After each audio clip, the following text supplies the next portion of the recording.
प्रथम यज्ञ भूखंड धरा पर आई काया आगाज है, ये पावन संगम की धरती ये प्रयागराज है। प्रयागराजनी आ पावन धरती पर त्रिवेणी संगम में दरेक हिंदू एवं इच्छे कि मारे एक डूबकी लगावी जोईए, कारण के आ 144 वर्ष बाद आवेलो महाकुंभ छे अने महाकुंभનું धार्मिक रीते अति महत्व छे। જ્યારે આખા દેશ અને દુનિયામાંથી લોકો અહીં ડૂબકી લગાવવા આવતા હોય છે ત્યારે ગુજરાત પણ કેમ બાકાત રહી જાય, કારણ કે ગુજરાતની જે ધાર્મિક આખી એની લાગણીઓ છે તે ખૂબ ઘણા બધા લોકો સાથે જોડાયેલી છે। ઘણા બધા ધાર્મિક રીતે ઓતપ્રોત ભક્તો આપણને ગુજરાતમાંથી મળે છે। આપણે જે જગ્યા પર બેઠા છીએ તે પ્રયાગરાજની અંદર ગુજરાત ટુરિઝમ દ્વારા બનાવવામાં આવેલું પેવેલિયન છે। આ પેવેલિયનની અંદર આપણે ગુજરાતથી અને દિલ્હીથી પધારેલા साधु संतो जोड़े कुंभ मेड़ा ने लई अने गुजरातनु धार्मिक महत्व ने टूरिज्म बधा ज विषयों पर चर्चा करवाना छीए। त्यारे आपणी साथे महामंडलेश्वर 1008 मां श्री विश्वेश्वरी भारती माताजी लंबे नारायण आश्रम सरखेज थी उपस्थित छे।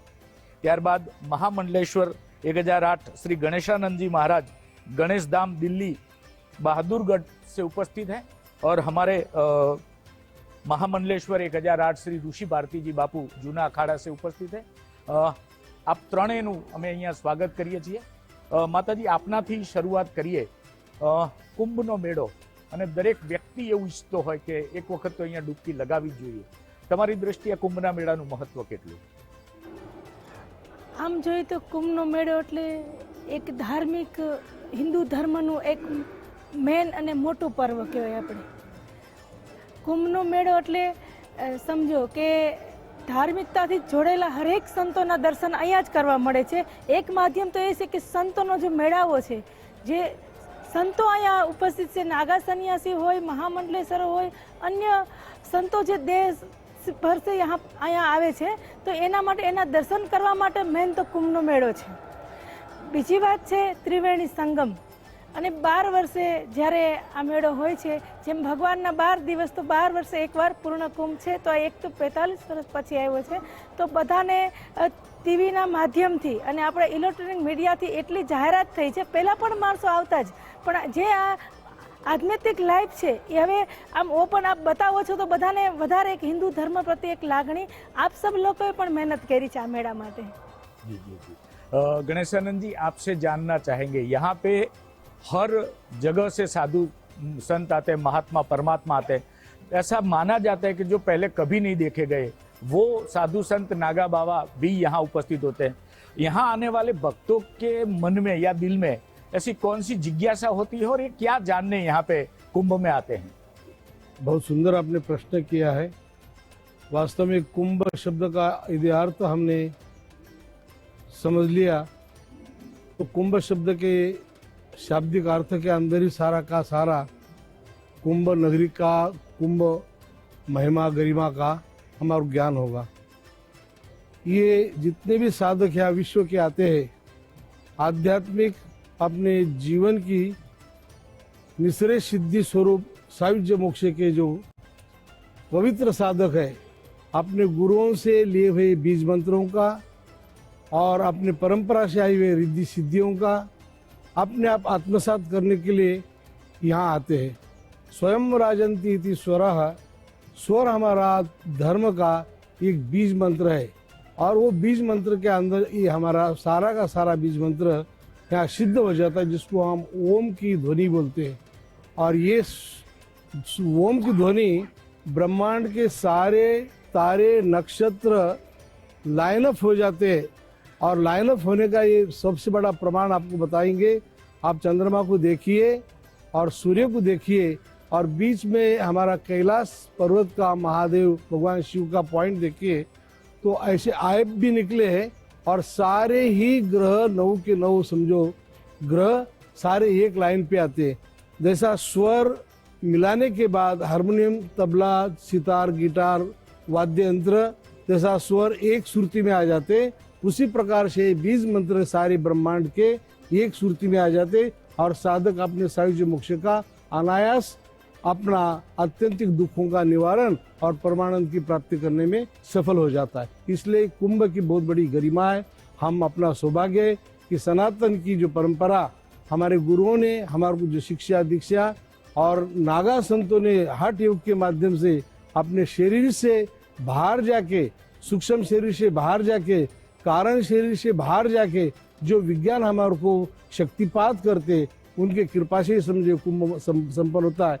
और उन्हीं के कृपा को प्राप्त करने के लिए सारे ही संत महापुरुष अखाड़े यहाँ बहुत आदर और सम्मान के साथ आते हैं। बाकी बहुत ही कम ज़्यादा हो सकता है, लेकिन आध्यात्मिक का यहाँ सनातन भरपूर कुंभ भरा हुआ है। हमारा सौभाग्य, हमारे साथ जितने भी साधक हैं अपने परिपूर्ण जीवन का आनंद और महान अनुभूतियों को लेके, महाराज श्री जैसे महान संत यहाँ आए हुए, ऋषि जी जैसे महान संत आए, अपना अनुभव लेके, अनुभव को बढ़ा के हमारे साधकों को अनुभव बढ़ाने का सौभाग्य प्राप्त हो जाता है। ये कुंभ कोई प्रदर्शन नहीं है, कुंभ कोई मनोरंजन नहीं है, कुंभ कोई किसी प्रकार की मार्केटिंग नहीं है। कुंभ अपने उद्धार का ये रास्ता है। हम वास्तव में कहना नहीं चाहते, लेकिन हमारा सौभाग्य, हमारे साथ पूरे विश्व के साधक लगे हुए, और इसका श्रेय जिसको जाता है सिर्फ गुजरात को जाता है। हम गुजरात की गरिमा महिमा को जानते हैं, गुजरात का अथक प्रयास जानते हैं। विश्व में जितना गुजराती हमारी परिवार अपना अथक प्रयास कर्मठ कर्तव्य करके सारे संसार को कर्म करने की जो भावना सिखाते, हम गुजरात को और टूरिज्म को विशेष स्पेशल हम आशीर्वाद दे रहे कि ऐसा मानव के प्रति साधन जुटाते, मानव के प्रति आत्म प्रोत्साहन जुटाते, मानव के प्रति उनकी गरिमा महिमा बढ़े, उनका जीवन बढ़े, इसके लिए जो मेहनत करते। मैं तो कम से कम इस साधु वेश में 50 साल से हूँ। 50 साल पहले यहाँ मैंने आया। हमारे ऐसे विरक्त संत थे जिनका आज बहुत बड़ा नाम है, समझो, उनके फोटो के सामने बैठ के लोग साधना करते। वो सूक्ष्म शरीर से बाहर होने के बाद भी हमारे मंत्र दृष्टा ऋषि बन के हमारे को प्रेरक बनते, और ऐसी जगह समाधि लगाते तो वो हमारे को आशीष वचन देते। ये तो अभ्युदय निश्रेष सिद्धि सधर्म, इस जन्म में हमारे को सारी सफलता मिल रही है, और परलोक में भी समझो हमारा परिपूर्ण विश्वास बन रहा है। तो हमारे जैसे महामानव को, हमारे गुरुओं को हम नत प्रणाम करके, और माँ भगवती जगत जननी यहाँ संगम एक नदी का, 3 नदी का नहीं है, विश्व के नदियों का संगम है। બાપુ, મારે તમારી પાસેથી જાણવું છે કે આમ તો આ આખો જે કુંભના મેળા દરમિયાનના દરેક સ્નાન પવિત્ર હોય છે, પણ વિશેષ સ્નાનનું મહત્વ બતાવવામાં આવ્યું છે, એ શા માટે અને એ સ્નાનનું વિશેષ મહત્વ શું હોય છે? જો 144 વર્ષ પછી આ પૂર્ણ મહાકુંભ પ્રયાગની ભૂમિ ઉપર થઈ રહ્યો ચાલુ છે, ત્યારે 3 અમૃત સ્નાન પૂર્ણ થયા। એમાં 13 અખાડા પ્લસ કિન્નર અખાડાના તમામ સંતોએ એ અમૃત સ્નાન કર્યું। એક મહિમા તો એ છે કે એક ભૌગોલિક જે ગ્રહોની સ્થિતિ છે એ સમયે જે સ્નાન કરે એને એના જે પાપ છે એ બળીને ભસ્મીભૂત થઈ જાય છે, આવો આપણા શાસ્ત્રોમાં મહિમા છે। અને બીજું કે જેમ હમણાં ગણેશાનંદ ગિરિજી મહારાજે કીધું એ પ્રમાણે એને મુક્તિનું પ્રદાન થાય છે, મુક્તિ મળી જાય છે। આ 2 મહિમા આ દિવ્ય સ્નાનના છે। એટલા માટે પ્રયાગની ભૂમિ છે। એક તો બ્રહ્માજીએ પ્રથમ યાગઃ યત્ર જાયતે ઇતિ પ્રયાગઃ, તો આ પ્રયાગની ભૂમિમાં સૌ પ્રથમ બ્રહ્માજી યજ્ઞનું આયોજન કર્યું હતું। એની એનર્જી જે બ્રહ્માંડની જે ઉર્જા છે, ઓરા છે, એ આ ભૂમિમાં પથરાયેલી છે, અને એ ઓરા દરેક માનવ સૃષ્ટિને ઇફેક્ટ કરતી હોય છે। એટલા માટે આજે તમે જુઓ કે લગભગ 3 સ્નાન પૂર્ણ થયા, અને આખા વિશ્વમાંથી 38 કરોડ સુધીની શ્રદ્ધાળુઓની વસ્તી અહીંયા ઉપસ્થિત થઈ ચૂકી છે, અને એ આપણા સનાતન માટે પણ ગૌરવની વાત છે। The biggest and greatest spiritual gathering of the world and proud of સનાતન એન્ડ ઇન્ડિયા। તો આવી ભૂમિ ઉપર જ્યારે આ સ્નાનનો મહિમા હોય છે, ત્યારે આપણે જરૂર એમાંથી આપણે જાણે અજાણે કરેલા પાપ છે બળીને ભસ્મીભૂત થતા હોય છે। જેમ ગીતામાં કૃષ્ણે એમ કીધું કે અપિચેત દુરાચારો ભજતે માં અનન્ય ભાગ સાધુરેવ સમંતવ્ય સમ્યક વ્યવસ્થિતો હિ સહ। તો જેમ ગમે તેવો પાપિષ્ઠ જીવ હોય એક સંત પાસે જાય અને પવિત્ર બની જાય છે, એમ ગંગા મૈયામાં જે સ્નાન કરે એ પવિત્ર બની જતો હોય છે. ભલે ટીકા ટિપ્પણી કરવાવાળા આલોચકો એમ કહેતા હોય છે કે શરીરનો મેલ દૂર થાય છે, પરંતુ કર્મો જે થાય છે એ તો મનથી થાય છે. પણ ચલો એ બાને પણ ગંગા મૈયામાં સ્નાન કરવાનો એક ભાવ તો ઉઠે છે. તો તમે પ્રથમ પગથિયા સુધી આવો છો તો જરૂર બીજા પગથિયા સુધી ચડવાનો પણ પ્રયાસ થશે. અને એટલા માટે તમે જો પવિત્ર સંતોની શિબિરોમાં સત્સંગ રૂપી પણ એક કુંભમાં બધા ડૂબકી લગાવી રહ્યા છે. એનાથી સૂક્ષ્મ પાપ નાશ પામે છે અને ગંગા મૈયામાં સ્નાન કરવાથી એક સ્થૂલ પાપનો નાશ પામે છે. એટલા માટે આ સમયે જે સ્નાન કરે છે એને અમૃત તત્વની પ્રાપ્તિ થાય છે. તો અમૃતનો અર્થ મારી પરિભાષા, સ્વામીજી વેદાંતી છે, ખૂબ ભણેલા, હું પણ વેદાંતી છું, એટલે હું એની પરિભાષા અલગ કરું છું કે અમૃતનો અર્થ જે છે એ ન અમૃતમ ઇતિ અમૃતમ, જેનો ક્યારે નાશ નથી થતો, જે ઇમ્પેરિશેબલ છે, જે અપરિવર્તનશીલ છે, જે સ્થિર છે, એવું જે તત્વ એનું નામ છે અમૃત. એટલા માટે આપણે ત્યાં ઉપનિષદમાં એવી કથાઓમાં શ્લોકોમાં એવું છે કે વિદ્યા અમૃતમ અશ્નુતે મૃત્યોર્માં અમૃતમ ગમય. તો અમૃત કુંભનો અર્થ છે આપણું આ 24 તત્વોનું બનેલું શરીર, અને એની અંદર અમૃત તત્વ જે છે એ છે આપણો આત્મા, જેને ગીતામાં એમ કીધું છે કે નૈનમ છિંદંતી શસ્ત્રાણી નૈનમ દહતી પાવક ન ચૈનમ ક્લેદયંત્યાપો ન શોષયતી મારુતઃ. તો આ જે પૂર્ણ મહાકુંભ છે એ મારી દ્રષ્ટિએ एक अमरत्वनी खोजनु एक माध्यम है। महाराज जी, आप बता रहे थे संगम के बारे में, संगम का महत्व बता रहे थे, वो अब थोड़ा हमारे दर्शकों को। संगम के बारे में जो महानता इसकी, बहुत कम से कम 12,000 वर्ष पुराने तथ्य मिलते, प्रमाण मिलते। हर प्रकार का प्रायश्चित करने का ये हमारा दैविक अनुष्ठान है, जो हमारे पूर्वजों ने किसी भी प्रकार का, किसी पाप मुक्ति का रास्ता ढूंढते, किसी प्रकार की भी उसकी जीवन में गलती हुई, यहाँ तक हमारे ऋषि बोलते हैं कि हमारे जो दो परंपरा है, मातृ और गुरु, दो परंपरा है, माता के वंशज और हमारे गुरु परंपरा के वंशज, दोनों डीएनए चलते, और दोनों प्रकार के मातृ ऋषि अंध का अभ्याम करके एक सूत्र है पाणिनि जी का। यदि हमारे गुरु परंपरा में आते तो हम 100% हम मोक्ष के अधिकारी बनते, जिसको हम द्विज बोलते, द्विधा जायते थी द्विज। और सनातन के अंदर हम संस्कार, ये सबसे बड़ा शब्द है। माता पिता का हमारे प्रति क्या, खून के प्रति, शरीर के प्रति हमारे क्या उत्तरदायित्व है, और उसके बाद हमारा सनातन परंपरा की जो संस्कृति है, जाप की, पूजा पाठ की, हवन की, ये जो सारी की सारी विधि यहाँ प्रयागराज में आके पूर्ण होती है। और ये भी सत्य है, कोई भी नदी अपने मन मर्जी से नहीं बहती है, ब्रह्मांड के संचालित नक्षत्र ग्रहों के माध्यम से उनका चलन होता है। इसी कारण से हजारों सालों से ये नदी अपने किनारे बदलते नहीं है, और कुछ किनारे जो बदलती है उस टाइम अपने आप ही पता चल जाता है कि ये नदियाँ इस ढंग से जारी। तो अभी कोई ऐसा कोई विज्ञान नहीं है, कोई साइंस नहीं है जिसके माध्यम से हम ये सारे ग्रह नक्षत्र आ रहे। अभी कुछ कैमरे निकले हैं, अभी कुछ उसका रिसर्च हो रहा है ब्रह्मांड के अंदर, लेकिन हजारों सालों से मंत्र निष्ठा ऋषि हमारे कपिल मुनि जैसे सिद्ध हुए, जो पृथ्वी को उत्तरायण और दक्षिणायन का केंद्र बिंदु बनाया था।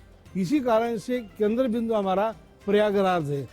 संगीत में भी समझो, एक स्वर होता है, सा होता है, और उसके सा के ऊपर सारे मिलान करते हैं, स्वर सारे मिलाते हैं। इसी प्रकार का कोई न कोई हमारे सनातन के अंदर ऋषि, जागृत ऋषि पैदा होता है, उसके स्वर में स्वर मिला के समझो हम चलते। हमारी आत्म उद्धार की सारी परिस्थितियां सत्य स्वरूप में हमारे सामने आ जाती। हम एक संगम का ये अर्थ निकालते, ज्ञान, गमन और प्राप्ति सबकी एक जगह एक जैसी हो। और सायुज्य का मतलब ये है कि समानम युज्यते इति, सायुज्य सबको समान अधिकार मिले, समांतरता मिले, और समान सुख को प्राप्त हो जाए, ऐसे आत्यंतिक दुखों का निवारण और परमानंद की प्राप्ति जहाँ होती है उसका नाम है संगम। बहुत बढ़िया उदाहरण उन्होंने गणेशानंद जी ने संगम का दिया है और आज अर्थ આપણે સંગમનો કરીએ છીએ। ઋષિ ભારતી બાપુ, આપની પાસેથી જાણવું છે કે જેમ પ્રયાગરાજમાં અતિ મહત્વ કુંભના સ્નાનનું છે, એવી જ રીતે ગુજરાત પણ ધાર્મિક રીતે ખૂબ એની જે ધાર્મિક લાગણીઓ છે એ ખૂબ નજીકથી ધર્મ સાથે જોડાયેલી છે। ગુજરાતનું જે ધાર્મિક મહત્વ છે એના ઉપર આપ થોડો પ્રકાશ પાડો। જનની જન્મભૂમિશ્ચ સ્વર્ગાતપી ગરીયસી, એ તો વ્યાસ મહારાજે કીધું છે, આપણા બધાની જન્મભૂમિ છે। અને બીજું કે જે સાહિત્યકારીએ વાત કરી છે કે જ્યાં જ્યાં ગુજરાતી ત્યાં ત્યાં સદાકાળ ગુજરાત। તો આજે કુંભ નગરીમાં સેક્ટર 8માં ટુરિઝમ પેવેલિયનમાં અમે આવ્યા। પૂજ્ય ગણેશાનંદગીરીજી મહારાજ મહામંડલેશ્વર, પૂજ્ય મા વિશ્વેશ્વરી ભારતીજી અને ગુજરાતના લગભગ બધા જ રાજ્યોના સોમનાથથી માંડી અને અમે ફરતા ફરતા અડાલજ સુધી આવ્યા। તો જેટલા ધાર્મિક સ્થાનો છે, જેટલા ઐતિહાસિક સ્થાનો છે, એ બધા જ અહીં મૂકવામાં આવ્યા છે અને આબેહૂબ એમ લાગે કે આપણે ગુજરાતના ધાર્મિક સ્થળોમાં દર્શન કરી રહ્યા હોય અને આખા ગુજરાતનું વાતાવરણ અહીં ખડું થયું હોય એવું આજે લાગી રહ્યું છે। ખૂબ ગૌરવ થાય છે અને કોઈ પણ આખા વિશ્વનું એવું આયોજન નહીં હોય કે જ્યાં ગુજરાતી ન હોય। પછી મહાકુંભ હોય તોય પણ ભલે અને વિશ્વ લેવલના કોઈ પણ આયોજનો હોય તો પણ ભલે, એટલે એ બાબતનો તો હું ગુજરાતી છું એવો ગૌરવ આપણને અંદરથી થાય જ તે। તો આજે સૌરાષ્ટ્રે સોમનાથન ચ એ શ્લોકથી ચાલુ અમે સ્મરણ કર્યું તો સોમનાથ દાદાના પણ આજે અહીં દર્શન થયા। એક આપણે એમ લાગે કે પ્રાચી એનો પીપળો કૃષ્ણ એ બધું સ્મરણ થાય અને પાવાગઢ જઈએ તો મા કાલીના સ્મરણ થાય, અંબાજી માના સ્મરણ થાય અને હમણાં ફરતા ફરતા મોઢેરા સૂર્ય મંદિર પહોંચ્યા તો हमारे गणेशानंद जी महाराज बोल रहे थे कि ये किससे बना है, पूछ रहे थे क्योंकि એવી આબેહૂબ પ્રતિકૃતિ બનાવી હતી એટલે ખૂબ આનંદ આવ્યો અને અમારું સ્વાગત પણ કર્યું, એક કેલેન્ડર આપ્યું અને હું તો ધન્યવાદ આપું સૌ પ્રથમ કે ગુજરાત ફર્સ્ટના માધ્યમથી આખા કુંભ મેળાને ગુજરાતની જનતા જનાર્દન સુધી જો વિશેષ પ્રયાસ કર્યો હોય તો એ ગુજરાત ફર્સ્ટની ટીમ છે અને આપની ટીમને પણ હું તો આજે ધન્યવાદ આપું કે જે બાળકો, જે વડીલો, જે શરીરથી અશક્ત છે એ લોકોને પણ કુંભના દર્શન તમે ગુજરાતમાં કરાવ્યા છે એ બદલ પણ એ બધાના આશીર્વાદ આ ગુજરાત ચેનલ ફર્સ્ટ ઉપર હંમેશા વરસતા રહે એવી શુભકામના કરું। ફરી અહીં આવવાનું થયું ટુરિઝમ પેવેલિયન અને એમાં મને એક જે વાત ગમી છે એ કે નરેન્દ્રભાઈ મોદી સાહેબ આમ તો આપણા ગુજરાતના એક સપૂત કહી શકાય અને આખા વિશ્વમાં સૌથી પ્રસિદ્ધ અને તમે વિશ્વના કોઈ પણ દેશોમાં જાઓ ક્યાંથી આવો છો એમ કહો એટલે આપણે એમ કહીએ કે ગુજરાતથી, તો એટલી જ વાત જાણવા મળે કે મોદીનું ગુજરાત નહીં, તો એ મોદી સાહેબની ઇમેજ આખા વિશ્વ લેવલે કેટલી પ્રખ્યાત થઈ છે અને નરેન્દ્રભાઈનો એક જે કોન્સેપ્ટ છે એ અહીંયા આવ્યા પછી એ મને ગમે કે કોઈ પણ ધર્મની જગ્યા હોય, કોઈ પણ ઐતિહાસિક જગ્યા હોય તો એને ટુરિઝમ સાથે જોઈન્ટ કરી અને લોકો સુધી એની કથા કેમ જાણવા મળે કે એમાં જે મહાપુરુષે યોગદાન આપ્યું એની હિસ્ટ્રી જાણવા મળે, એના જીવન ચરિત્રો જાણવા મળે, એમાંથી ઘણી પ્રેરણા આપણને જાણવા મળે। હવે સ્ટેચ્યુ ઓફ યુનિટીના દર્શન આપણે કેવડિયા જઈએ તો થાય, પરંતુ અહીંયા પણ સ્ટેચ્યુ ઓફ યુનિટી ઊભું કર્યું છે એટલે સરદાર વલ્લભભાઈ પટેલની પણ સ્મૃતિ થાય કે એ મહાપુરુષે 565 રજવાડા ભેગા કરી અને એક ભારત શ્રેષ્ઠ ભારતને જે સંકલ્પ કર્યો હતો એ પણ સાકારિત થઈ રહ્યો છે। જી માતાજી, આજે તમે જ્યારે કુંભ તરફ આવતા હો ત્યારે 10માંથી 5 ગાડી તમને જી જે એટલે કે ગુજરાતની જોવા મળે, એટલે ગુજરાતની ધાર્મિક લાગણીઓ ખૂબ મહત્વની, કારણ કે દરેક વ્યક્તિ એવું આજે એક માહોલ છે ત્યાં કે એક વખત તો કુંભમાં જવું જ છે। ધાર્મિક લાગણી ગુજરાતીઓની કેવી? આપણે કહેવત છે કાઠિયાવાડમાં કોક દી ભૂલો પડે ભગવાન એવું કરું સન્માન કે સરગ ભૂલાવી દઉં સાંભળા. ભગવાનને પણ કૃષ્ણ કનૈયો પણ આખીરમાં જો પ્રાચીન પીપળે આવતો હોય તો આપણું ગુજરાતી માટે સૌ માટે ગૌરવ છે. તો ગુજરાત તો હર જગા પે ધાર્મિકતા તો છે જ, પણ જે આપણે ત્યાં એ ઓટલો ને રોટલો છે એ બધું અહીંયા પણ મેં જોયું છે. કેટલી જગ્યાઓના આપણા એકણે ભોજન બધાને પણ આપે છે, ત્યારે કેટલા ગુજરાતીઓની જ ગાડી જાજી અહીંયા હોય છે. એ તો ગૌરવની વાત છે આપણા માટે પણ. जी गणेशानंद जी, आपसे एक सवाल मैं करना चाहूँगा. बहुत सारे यहाँ कुंभ में भी हमें अखाड़े हम लोग जब घूम रहे थे तो गुजरात से बहुत साधु संत यहाँ पे अखाड़ा. तो हमारे यहाँ जो एक परंपरा है ओटला और रोटला जिसको बोलते हैं, एक तो रहने का और खाने का, तो ये भावना यहाँ पे भी मैंने सिद्ध होती हुई देखी. आप भी बहुत सारे गुजरात के साधु संतों को जानते हैं. कैसा माहौल है गुजरात? बहुत सुंदर. वास्तव में हम गुजरात से बहुत सालों से और महापुरुषों के सानिध्य में हम रहे. गुजरात का जो भोजन किसी दवाई को लेने की जरूरत नहीं है. उनका जो रोज के खाने में कितना क्या कैलोरी जानी चाहिए, इसलिए पूरे विश्व में बड़े सम्मान के साथ भोजन, जैसे सूरत का खाना आगे नहीं बोलेंगे तो हम फाफड़ा जो भी जितने खाना है मानो के बहुत अनुकूल और बहुत सुंदर तरीके से स्वस्थ रखने का. मैं अमेरिका में पूरे विश्व में घूमा और हमारे जितने भी गुजराती भाई है उन लोगों ने अपना खाना कभी नहीं छोड़ा. बाजार का बिल्कुल ही नहीं खाते, उनके माताएं घर में बनाती हैं और वही खाना खाती. इतने स्वस्थ है, याद रखना शरीर स्वस्थ है तो उस आदमी का जेब भी स्वस्थ है.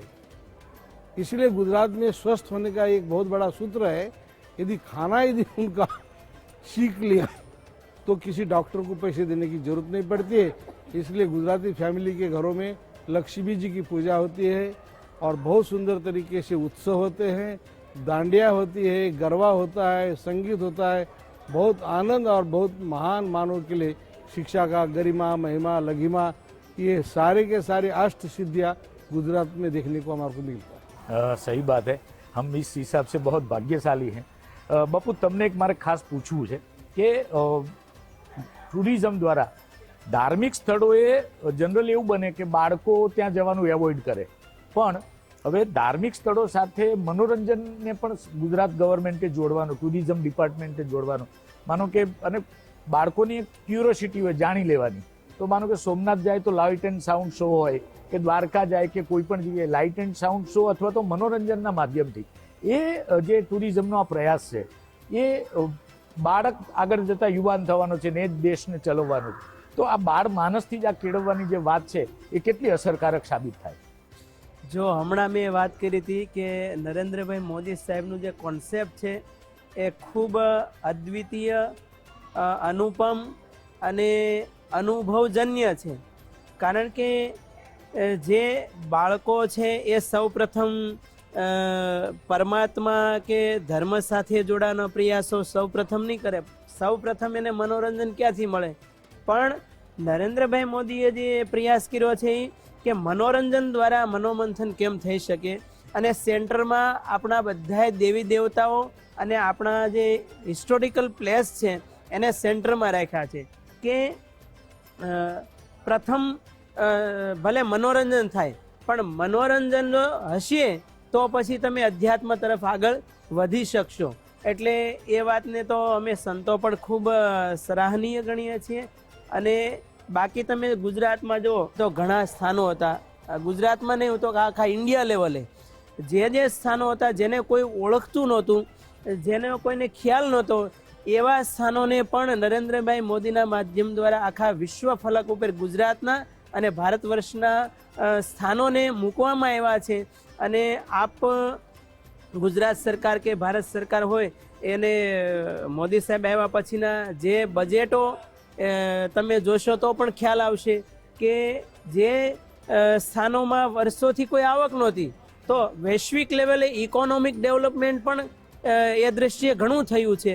ઇકોનોમિક લક્ષ્મી નારાયણ ભગવાન પણ આવ્યા અને નારાયણ પણ આવ્યા, તો આપણે એ વાત પણ કહી શકીએ. અને અમે જ્યારે ગુજરાતથી આવતા હતા ત્યારે એક વાતનું મને ખૂબ આનંદ થયો કે જેટલા રેલવે સ્ટેશન ઉપર કે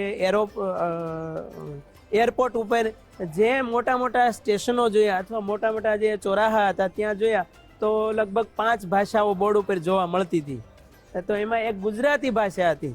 તો ત્યારે આપણને એમ થાય કે નરેન્દ્રભાઈ મોદી ભલે દિલ્હીમાં બેઠા છે પરંતુ ગુજરાતનું પણ અહીંયા ધ્યાન રાખવામાં આવે છે.